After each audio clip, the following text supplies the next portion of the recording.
세상에는 참 많은 소리들이 있습니다. 저마다 자기의 목소리가 진리라고 외쳐대죠. 우린 그동안 너무나 많은 그 소리들에 길들여져 왔기 때문에 참 세상에서 하는 말들이 다 옳은 줄 알고 살아가게 됩니다. 그런데 그 속에는 거짓말이 너무나 많습니다. 사람을 속이려 하는 목소리도 많고요. 음모도 많습니다. 정말 정신 차리지 않으면 속아 넘어지고, 그죠? 그러다 보면 손해도 보고 나중에 잘못하면 망하게 됩니다. 오늘은 그런 의미에서 소리에 관한 말씀을 나누려고 합니다. 그래서 오늘 말씀의 제목을 양심의 소리냐, 속사람의 소리냐. 여러분은 듣고 있는 음성이 양심의 소리일까요? 진리의 속사람의 소리일까요? 오늘 본문의 배경은 그렇습니다. 요한복음 7장부터 시작되는 이야기인데요. 절기에 관한 이야기가 바로 이 본문의 배경입니다. 절기 그러면 유대인들의 절기 세 개를 생각할 수 있죠. 유월절, 그리고 오순절, 맥주절 같이 말하죠. 그리고 마지막에 초막절이죠. 수장절이라고도 말하는 초막절. 그런데 오늘 본문은 제가 그 초막절로 잡고 있습니다. 왜냐하면 초막절이 가까웠을 때에 라는 말로 시작하는 7장이 바로 그 배경이기 때문에 그렇습니다. 바로 그 앞장, 7장의 바로 앞장인 6장에서는 유대인들의 절기 가운데 유월절을 배경으로 하고 있습니다. 자, 유월절 그러면 유대인들은 쉽게 생각하는 것이 있습니다. 뭘까요? 어린 양이죠. 유월절 어린 양.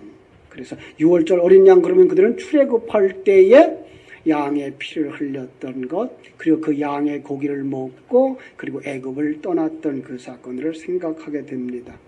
그래서 6장에서는 그 유월절 그들을 어디로 이끌어가는가 하면 광야 속으로 이끌어가서 광야 속에서 그들에게 하나님이 주셨던 만나를 가지고 우리의 시선을 광야로 이끌어갑니다.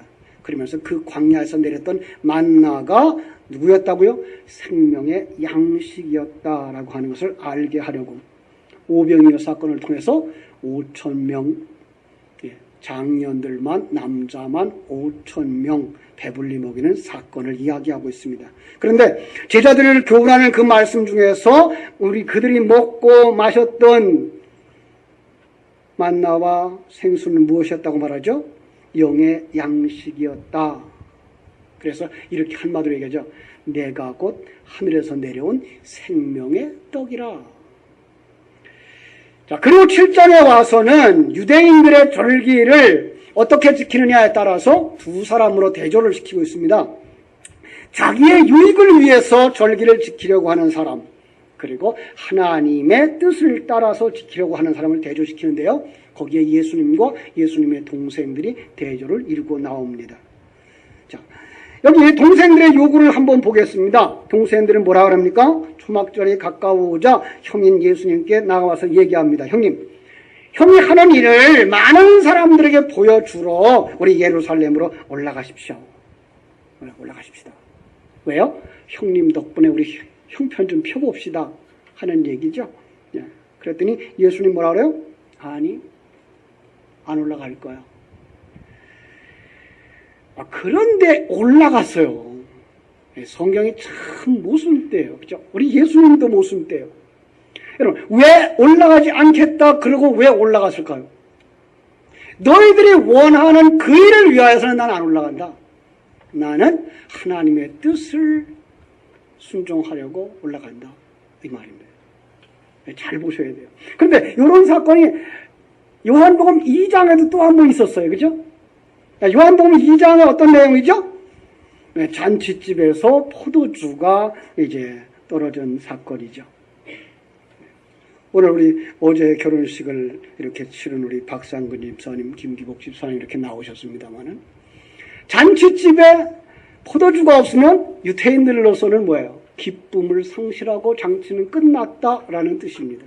그런데 그때 예수님의 어머니 마리아가 예수님께 와서 포도주가 없다라고 얘기를 합니다. 예수님이 그 문제를 해결할 수 있다는 걸 어머니 마리아는 아셨다는 겁니다. 자, 요 모습, 그게 누굴까요? 우리들의 모습입니다. 하나님은 이 일을 하실 수 있을 거야.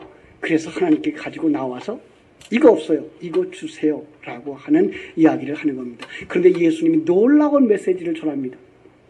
어머니를 향하여 뭐라고 말합니까?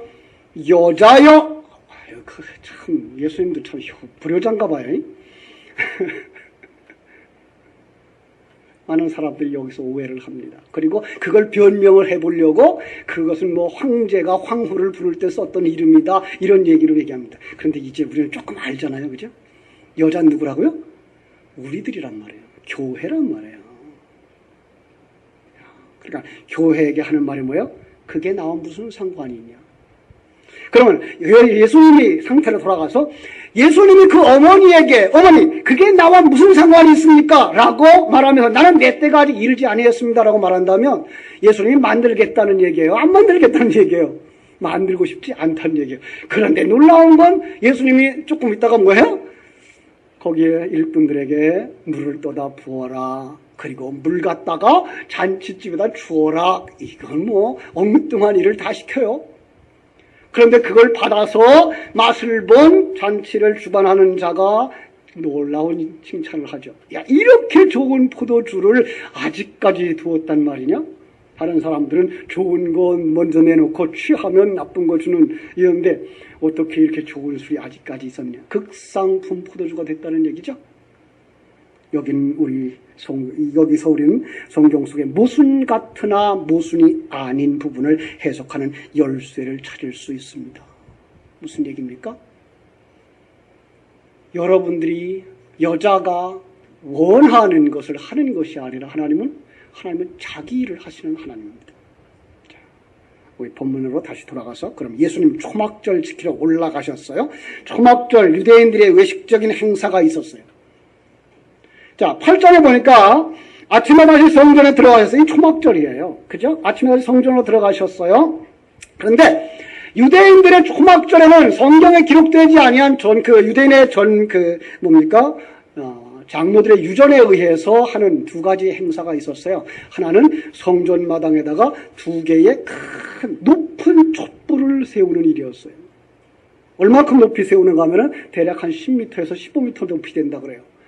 성전 전체 마당을 밝게 비출 뿐만 아니라 성전이 높은 산 위에 있기 때문에 그 등불을 가지고 밤이면 어디를 비춰요? 온 성곽을 다 비출 만큼 등불을 높이 세운 거예요.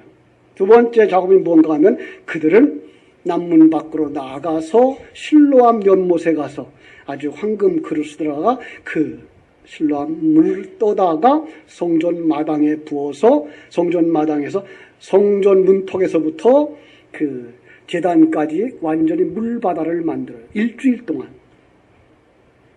왜 그런 일을 했을까요? 이제 불에 관한 얘기 나중에 하고요. 오늘 중요한 얘기. 물을 왜 갖다 부었을까요? 예, 그들은 에스겔서의 그 예언과 결과를 봤어요. 에스겔서에서 이스라엘의 백성이 바벨론으로 포로 되어갔다가 돌아올 때에 여호와의 영광이 성전에 들어오니까 여호와의 성전의 문지방에서 물이 흘러내렸다라고 하는 이야기가 에스겔서 47장 1절로 2절에 나와요.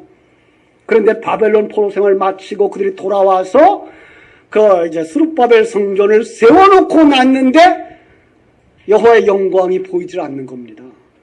예. 성전을 다시 건축했는데 여호와의 영광이 보이지 않는 겁니다. 그래서 그들은 조급해지죠. 그래서 인위적으로 물을 가져다가 부면서 여호와의 영광이여 충만하소서 회복해 주옵소서라고 하는 간절한 소망을 가지고 인위적으로 물을 갖다 붓기 시작했던 겁니다. 거기에 예수님 서서 말씀하십니다. 내가 물이야. 예.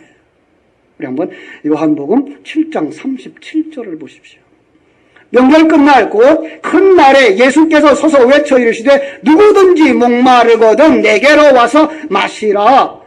그리고 38절 나를 믿는 자는 성경의 이름과 같이 그 배에서 생수의 강이 흘러나오리라. 이는 그를 믿는 자들의 받을 성령을 가리켜 말씀하신 것이라. 그리고 바로 해놓고 예수께서 아직 영광을 받지 않으셨으므로 성령이 아직 그들에게 계시지 아니하더라라고 말씀하고 있습니다. 자, 그리고 나서 8장에 나오는 겁니다. 8장에 와서 그 물, 내가 물이다, 내게 와서 생수를 마셔라 했던 그 물이 어떻게 이 땅에 오시며 어떻게 일하시는가를 보여주는 그림이 8장 1절로 11절의 그림입니다. 성경을 잘 연결해서 보세요. 그리고 8장 12절에서 또 재미난 말씀을 하십니다. 아까 그들 속에 뭘 세운다고요? 횃불을 세워서 불을 피우는데 예수님이 뭐라고 말해요? 12절. 예수께서 또 말씀하여 이르시되 나는 세상의 빛이야. 내가 빛이야. 그리고 내가 빛인데 이 빛이 어떻게 역사하는지 볼래? 하고서 이제 9장에 들어가서 어떤 일을 벌입니까? 9장 1절부터 이제 전체적인 내용 속에서 소경된 자를 눈뜨게 하는 이 빛의 역할을 어떻게 이루시는가를 보여주는 겁니다. 결국은 이 모두가 다 구원에 관한 역사를 이야기하고 있는 것입니다. 자, 이런 사전 이제 그 지식을 가지고서 우리 8장 1절로 4절을 또다시 봅니다. 왜냐하면 이것은 이 속에 또 다른 배경이 있기 때문에 그렇습니다. 8장 1절로 4절. 예수께서 감람산에 가시니라 아침에 다시 성전으로 들어오시니 백성이 다 나오는지라 앉으사 그들을 가르치는데 서기관들과 바리새인들이 음행 중에 잡힌 여자를 끌고 와서 가운데 세우고 예수께 말하되 선생이야 이 여자가 가늠하다가 현장에서 잡혔나이다. 이렇게 얘기합니다. 자, 여기 배경을 한번 보세요. 어디라고요? 성전입니다. 여러분, 성전 그냥 우리가 생각하는 이 교회당 같은 성전만 생각하면 그 내용을 잘 알 수가 없습니다. 예수님 요한복음 2장에서 성전에 들어가셔서 뭐라고 말씀하십니까? 이 성전을 헐라. 예. 왜 헐어야 됩니까? 그 성전은 진리를 담고 있는 밖의 그릇이기 때문에 그렇습니다. 그래서 거짓 밖의 것은 헐어버려야 뭐가 나와요? 안의 것이 나오는 것입니다. 성전을 헐라고 요구하고 또 하나 그러면서 그 성전은 누구를 가리켜 말씀하신 것이라? 예수를 가리켜 말씀하신 것이라. 자기 몸을 가리켜 말씀하신 것이라. 결국은 뭐예요? 나도 죽어야 될 몸이다. 나 죽지 않으면 뭐가 역사하지 않는다? 그리스도가 일하지 아니한다. 그리스도의 영이 일할 수가 없다. 그러므로 죽어야 된다라고 하는 겁니다. 그래서 여기 성전의 개념을 두 사람의 직분자들을 갖다 놓고 지금 설명하는 겁니다. 성전은 지금 뭘 얘기하고 있는 거라고요? 바리새인들과 서기관들을 얘기하는 것이다 라는 겁니다. 조금 어렵죠? 그냥 의미적으로 보세요. 여러분, 그리고 그 바리새인들과 서기관을 향하여 예수님은 뭐라고 말합니까? 외식하는 자라 그럽니다. 외식이 뭡니까? 속과 겉이 다른 것이 외식입니까? 우린 그렇게 알고 있는데 그렇게 알고 있으면 틀렸습니다. 속에 가진 것이 없는 자가 가진 것처럼 밖을 포장하는 것, 이게 외식입니다. 속에 가지고 있어야 되는 게 뭡니까? 진리입니다. 진리를 아니 가진 자들이 밖의 것, 행위로 자기의 잘남을 드러내고 있을 때 그를 외식하는 자라고 말씀하는 것입니다. 그래서 외식하는 자들을 향하여 예수님은 또 다른 표현을 쓰는데 뭐예요? 회칠한 무덤이라는 말을 쓴 겁니다. 너희들은 진리를 안 가졌으면 그게 뭐예요? 시체고 그게 썩은 자고 부패한 자야. 그런데 지금 너희들은 행위를 가지고 너희들의 그걸 포장하려고 하는구나. 그래서 바리새인들 외식하는 자들을 향하여서 회칠한 무덤이라고 말한 것입니다. 그렇습니다. 그들이 누구예요? 바리새인들이었고 유대인들이었고 성전에 두 가지 의미가 있어요. 성전은 천국을 상징하기도 하지만 나쁜 의미로서의 율법을 상징하고 있는 것이기도 한 것입니다. 자기의 겉모습, 행위를 자랑 삼고 그렇게 자기 걸 자랑 삼다 보면 다른 사람의 부족함을 향하여 뭐합니까? 손가락질하고 비평하게 됩니다. 그들 앞에 예수님이 서신 것입니다. 생수이신 예수님과 인위적으로 물을 갖다 붓고 있는 그들의 잘난 행위 앞에 서 있는 것입니다. 그들은 가늠하다 현장에서 잡힌 여인과 예수님을 함께 싸잡아 함정에 빠뜨리려고 하는 겁니다. 이런 사건은 예수 당신은 어떻게 할 겁니까? 그때 예수님이 아무 말씀도 안 하고 몸을 굽혀 땅에다 글을 씁니다. 뭐라고 썼을까요? 아무도 모릅니다. 그랬더니 이 사람들이 또 이제 더 가까이 다가와서 큰 소리로 외칩니다. 응? 어떻게 처리할 거냐고요? 당신이 판단을 내려보라고요. 그때 예수님 또다시 땅에다가 글을 쓰십니다. 성경이 왜 이 부분을 이렇게 강조할까요? 성경은 중요한 내용만 썼어요. 모든 내용을 다 쓰려고 쓴 게 아니라 중요한 내용만, 진리만 우리에게 전해 주려고 썼어요. 그렇다면 이 말은 굉장히 중요한 의미입니다. 의미가 모르시거든. 그 그림이 어디에 있었나를 한번 살펴보세요. 하나님이 손으로 글을 쓰신 사건들입니다. 이걸 보라는 거예요. 여러분, 하나님이 손으로 글을 쓰신 사건이 성경에 몇 번 나옵니까? 안 세어봤어요. 이 사건까지 3번 나오는데 이 사건은 앞의 사건을 중복 설명하고 있는 겁니다. 한 번은 벨사살 왕 때 그가 성전 기물을 가지고 술을 마시고 기고만장했을 때 하나님의 손가락이 벽에 나타나서 뭐라고 썼어요? 메네 메네 데겔 우바르신. 그리고 또 하나의 사건은 시내 산에서 하나님이 돌 위에다가 글을 써서 주셨어요. 근데 이 두 사건 속에 지금 요한복음 8장에 나오는 사건은 어떤 사건과 흡사합니까? 시내 산에서 나온 사건입니다. 왜요? 거기에도 2번 쓰셨기 때문에 그렇습니다. 예. 그래서 여기 지금 예수님은 일부러 2번이라고 하는 상황을 만들어가고 있는 겁니다. 다시 쓰셨습니다. 예. 오늘 본문에는 봅니다. 7절. 너희 중에 죄 없는 자가 먼저 돌로 치라. 첫 번째 글을 쓰시고 그 글에 따라서 판단합니다. 뭐라고요? 너희 중에 죄 없는 자가 먼저 돌로 치라. 그러면 죄 없는 자 없으며 또 죄 짓지 않고 모든 자가 죄인이기 때문에 돌에 맞지 않을 자가 없는 상황입니다. 이건 모두가 다 멸망받을 자라는 것이고 모두가 다 아무도 사람을 판단할 수는 없다고 하는 사실입니다. 그리고 다시 몸을 숙여 손가락으로 땅에 또 쓰십니다. 여기 핵심 단어가 다시입니다. 다시 쓰신 사건. 십계명 돌판의 사건 이야기를 하고 있는 겁니다. 철번에 쓰신 돌판은 땅으로 내려오자, 이 땅에 내려오자 지상에 범죄한 인간들로 말미암아서 깨져버렸습니다. 그죠? 그건 모세가 성격이 불같아서 내던져버린 게 아니고 그걸로 말미암아 뭐가 일어난다는 거예요? 심판이 일어난다는 겁니다. 그래서 그 사건 통해서 3,000명이 죽는 사건이 일어납니다. 그리고 2번째 돌판이 내려옵니다. 그런데 그 돌판은 깨지지도 않고 사람을 죽이지도 않고 어디까지 들어갑니까? 그 회중 가운데 있는 성소로 들어갑니다. 지성소에 들어갑니다.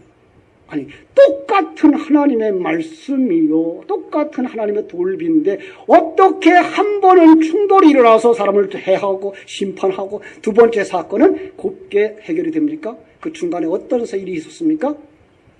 모세의 중보 사건이 있었던 겁니다. 거기 모세는 누구를 상징할까요? 우리 다 알고 있는 예수님을 상징하고 있는 것입니다. 네. 출애굽기 32장 30절로 34절을 보면 되는데 오늘 제가 32절만 읽어드리겠습니다. 출애굽기 32장 32절. 이제 저들의 죄를 사시옵소서. 그렇지 않사오면 원컨대 주의 기록하신 책에서 내 이름을 지워버려 주옵소서. 신약 성경의 오늘로 표현하자면 율법 아래서 죄로 인하여 심판받아야 하는 인간인데 중보자 예수 그리스도로 말미암아 살아나는 교회의 이야기가 바로 2번의 돌비로 말미암아서 우리에게 가르쳐주고 있는 것입니다. 자, 그럼 그 사건이 지금 요한복음 8장의 사건과 연결되어져 있다면 가늠하다 현장에서 잡힌 여인에게 여전히 죄 가운데 살고 있는 여러분과 납니다. 무엇을 설명한다고요? 예수님이 나는 생수야. 그리고 그 생수가 어떻게 흙의 모습으로 있는 인간 속에 내려와 생수와 흙이 섞이는가라는 겁니다. 하나님의 말씀, 진리의 영이 이 땅에 내려오면 이 땅엔 곧바로 뭐가 일어난다고요? 심판이 일어나게 되어 있습니다. 그런데 그러면 그들은 예수님을 떠나는 모습으로 그려져 있는 것입니다. 자, 그런데요, 성경 속에 또 어려운 거 하나 찾아드릴게요. 여기서 흙에다가 땅에다가 글을 쓰셨다 하는데 그 흙이라는 말, 땅이라고 하는 말이 미가서 7장 17절에 보면은 티끌이라는 말로 써져 있습니다. 뱀처럼 티끌을 핥으며 라는 것입니다. 뱀이 티끌을 먹었죠. 언제? 창세기 3장 14절에. 그런데 그 흙이 뭐였어요? 타락한 인간들이었습니다. 예, 죄인을 상징하는 겁니다. 그런데 이 티끌과 물을 섞는 사건이 성경에 놀랍게 또 있습니다. 민수기 5장입니다. 민수기 5장 11절로 28절 아주 긴 얘기입니다. 우리가 전혀 이해할 수 없는 그러한 이야기를 성경은 쓰고 있습니다. 거기에 부정한 여인으로 의심받는 아내가 있거든. 그 남편은 그를 데리고 제사장에게 갈 것이고요. 제사장은 그러면은 그 거룩한 물에다가 성소에 있는 먼지를 섞습니다. 그래서 물과 먼지가 섞인 장면이죠. 그걸 마시게 합니다. 그걸 마시게 하면 21절이나 5장 21절, 민수기 5장 21절이나 27절 똑같은 얘기를 하는데 무슨 얘기를 하는가 하면은 여호와께서 네 넓적다리를 떨어지고 네 배로 부어서 너로 네 백성 중에 저주거리 맹세거리가 되게 할지니라. 어떠면 죄를 범하였으면. 그러니까 죄 범하면 그 물을 마시면 뭐 한다는 거예요? 죄가 폭로되어지고 저주가 임한다는 거예요. 그런데 이건 아무도 해석하지 못할 수밖에 없는 낱말이 하나 또 들어가 있습니다. 28절. 5장 28절입니다. 그러나 여인이 더럽힌 일이 없고 정결하면 해를 받지 않고 임신하거니와. 여러분, 물하고 먼지하고 섞어서 물 마시면 그게가 임신되는 사건이 있습니까? 성경은 이렇게 엉뚱한 얘기를 쓰고 있다고 세상 사람들은 얘기합니다. 그런데 그것은 진리의 이야기입니다. 예. 지금 앞에서 얘기했습니다. 먼지가 뭐라고요? 죄인들이고 거룩한 물이 뭐라고요? 이건 예수 그리스도. 이게가 혼합되어집니다. 이거 두 번째 십계명 아닙니까? 첫 번째 십계명이고 두 번째 십계명입니다. 그 율법이 우리에게 펼쳐지면 두 가지 사건이 일어난다는 겁니다. 하나의 사건은 뭡니까? 그 앞에서 심판받고 멸망받고 죽고 예수를 떠나는, 방금 요한복음 8장에 나오는 그들과 같은 현상이 일어나는 겁니다. 바리새인과 서기관과 같은 현상들이. 그런데 한 부류의 사람들은 그걸로 말미암아 뭘 한다고요? 임신을 한대요. 그 임신은 어떤 임신일까요? 예수 그리스도를 영접하는 것입니다. 그리고 그가 하나님의 아들이 되는 것입니다. 예. 놀랍습니다. 하나님의 진리의 약속의 말씀은 이렇게 우리를 계속 반복해서 하나님의 은혜가 무엇인지 가르쳐주고 우리가 심판받을 수밖에 없는 죄인이라는 걸 계속 얘기합니다. 그렇습니다. 어떤 사람에게는 저주와 심판의 물이 됩니까? 그 율법을, 진리의 말씀을 듣고 행위의 법으로 받아서 양심의 소리만 듣고 거기에 따르는 행동, 율법주의자 바리새인 서기관들과 같은 사람들, 그들과 같은 사상을 가지고 있는 세상 사람들, 종교인들입니다. 그들은 저주를 받습니다. 우리 다 그럴 수밖에 없는 땅에 속한 자들이었습니다.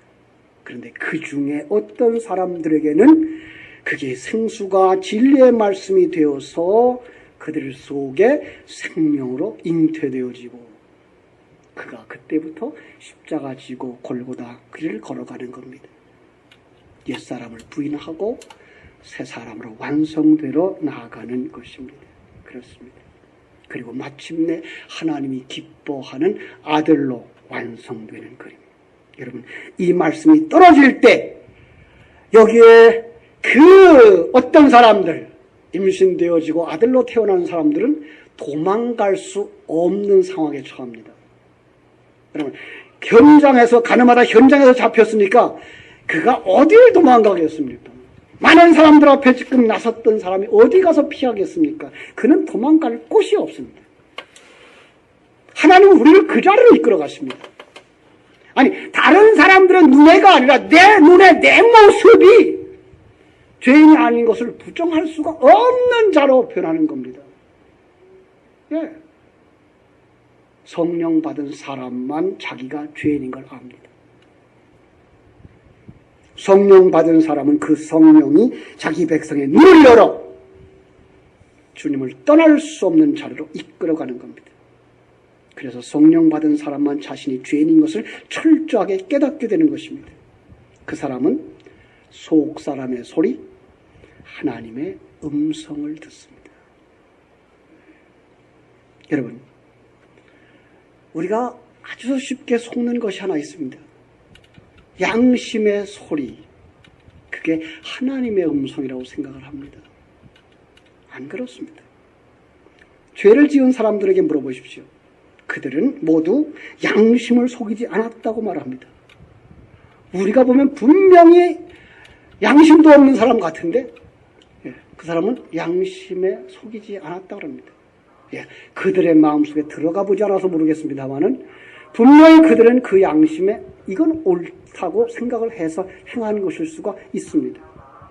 더 두고 봐야 이제 사실 확인이 되겠습니다만은 요즘 들어서 우리 텔레비전에 오르내리는 종북주의자들의 모습을 보지 않습니까? 그들이 지금 그 상태입니다. 그들은 무엇을 먹고 자랐느냐에 따라서 그게 그들의 양심이 되어졌기 때문에 그들은 지금 그것이 옳다고 생각을 하는 겁니다. 한 점 부끄러움이 없다고 생각하는 것입니다. 민주주의 앞에서는 그것이 얼마나 큰 죄인지를 우리는 아는데, 그러나 그들은 그 행위가 전혀 나라를 해하는 것이 아니고 나라를 위한 행위라고 생각을 하고 있는 것입니다. 그럼 그들의 양심이 그렇습니다. 또 하나의 예를 들까요? 여러분, 우리는 아무리 친한 친구가 와도 자기의 남편을 주거나 자기의 아내를 주는 사람은 없습니다. 그죠? 그런데 저 북쪽 알래스카에는 친구가 오면 자기 부인을 내줍니다. 갈 때까지. 그게 그들의 양심입니다. 그리고 친구가 떠나면 다시 아내와 같이 살아갑니다. 아니, 친구로 만약 임신했으면 그 아이를 낳아서 자기 자식으로 키웁니다. 우리의 양심으로는 전혀 이해가 안 되는 말씀이죠. 그들은 자기 민족끼리 결혼을 했기 때문에 우성인자가 점점 쇠퇴했다고 생각해서 외부로부터의 씨를 받아들이기 원하는 방법이라고 그럽니다.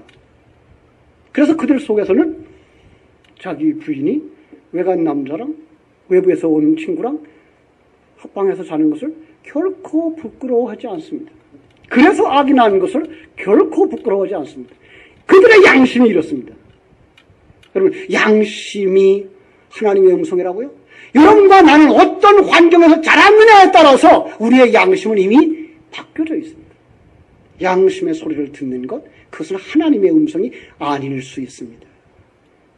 그래서 우리는 성경으로 보지 못하면 시아버지 다말과 며느리 다말과 시아버지 유다가 잠자리를 같이 해서 가문을 이어가는 그 이야기를 가지고 자랑스럽게 얘기를 못합니다.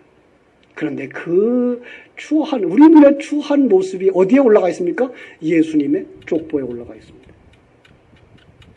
하나님은 그거로 보지 않습니다. 거기서 우리는 하나님의 눈과 우리의 눈이 다르다는 걸 볼 수 있어야 됩니다. 그러면 우리는 양심의 소리를 들어야 합니까? 속 사람의 소리를 들어야 합니까? 하나님의 목소리가 우리 세상 사람들하고 똑같이 살아가는 우리들을 그 속에 뚫고 들어와 참 판단을 하게 됩니다. 이것이 성령의 역사입니다. 하나님이 먼지 속에 들어와 반죽되어지는 것입니다. 그리고 우리와 함께 먼저 죽으시는 것입니다. 그리고 그 하나님이 우리 속에서 그리스도의 영으로 진리의 말씀으로 우리를 이끌어 가시는 것입니다. 말씀에 사로잡히기 전에는, 충만되기 전에는 우리는 아무도 누구를 판단할 수가 없습니다. 그런 사람들만 이렇게 고백합니다. 영생의 말씀이 있으니 우리가 누게로 가오리까. 그런 사람을 보시고 하나님 말씀하십니다. 나도 너를 정죄하지 아니하노니 가서 다시는 죄를 범하지 말라. 이 여인은 예수 그리스도로 말미암아 구원받은 여인입니다. 여기 여인, 다시 말하면 교회입니다. 여러분과 나입니다. 이제는 우리는 다시 정죄함을 받지 않습니다. 그러면서 뭐라고 말한다고요? 다시는 범죄하지 마라. 무슨 말이에요? 다시는 나 하나님을 떠나지 마라 합니다. 여기 가늠한 현장의 여인, 2000년의 그 여인은 정말로 가늠하다가 만난 여인일 수 있습니다. 그러나 그걸 성경에 기록해서 우리에게 정경으로 주시고 우리에게 생명의 교훈을 주실 때에는 하나님 떠난 모든 여자를 가늠한 여자로 보고, 하나님 떠난 백성들을 모두가 음녀로 보고, 여러분과 나도 그런 자였는데 하나님의 은혜로 예수 그리스도를 말미암아서 우리가 다 거기서 사함을 받고 용서함 받은 자입니다. 그래서 주님 말씀하십니다. 다시는 나를 떠나지 마라. 주께서 오늘도 여러분을 품어 안고 계십니다. 떠날 수가 없습니다. 갈라놓을 수가 없습니다. 왜요? 그 주님이 어디 계시기 때문에? 내 안에 들어와 계시기 때문입니다. 그리고 내 안에서 밀가루처럼 반죽이 되어져서 어느 것이 물이고 어느 것이 밀가루인 줄을 모르도록 우리 가운데 충만하게 되어집니다. 여러분, 누가 이긴다고요? 오늘 내가 누구에게 양식을 주느냐, 그가 이기는 겁니다. 오늘 여러분들의 심령 속에 생명의 양식의 말씀을 먹으면 여러분의 영혼이 살아나고 영혼이 여러분을 지배하고 인도해 가게 되어 있습니다. 그러나 세상 음식을 먹고 세상 것을 추구하면 우리는 곧바로 세상 사람인 옛사람이 여러분을 지배하고 자라게 합니다. 은혜의 말씀을 들었을 땐 자존심 내려놓습니다. 그런데 금방 집으로 돌아가서 세상 사람, 거친 사람의 목소리를 듣는 순간 여러분 속에 혈기가, 자존심이 일어나는 겁니다. 그러나 우리는 믿습니다. 내 안에서 선할 일을 시작하신 이가 그리스도 예수의 날까지 반드시 이룰 줄로 믿습니다. 진리의 말씀, 속 사람의 소리를 듣는 여러분 되시기를 주님의 이름으로 축원합니다. 기도하겠습니다. 하나님 우리 아버지, 하나님의 크고 놀라우신 사랑과 은혜를 감사합니다. 여기 참으로 피할 수 없는 죄인의 소리를 듣는 한 여인, 그가 바로 다름 아닌 나라고 하는 사실을 밝히 깨달아 알게 하시니 감사합니다. 이렇게 죄악 가운데 처형을 당할 수밖에 없는 내 모습을 보게 하시고 그 속에 하나님의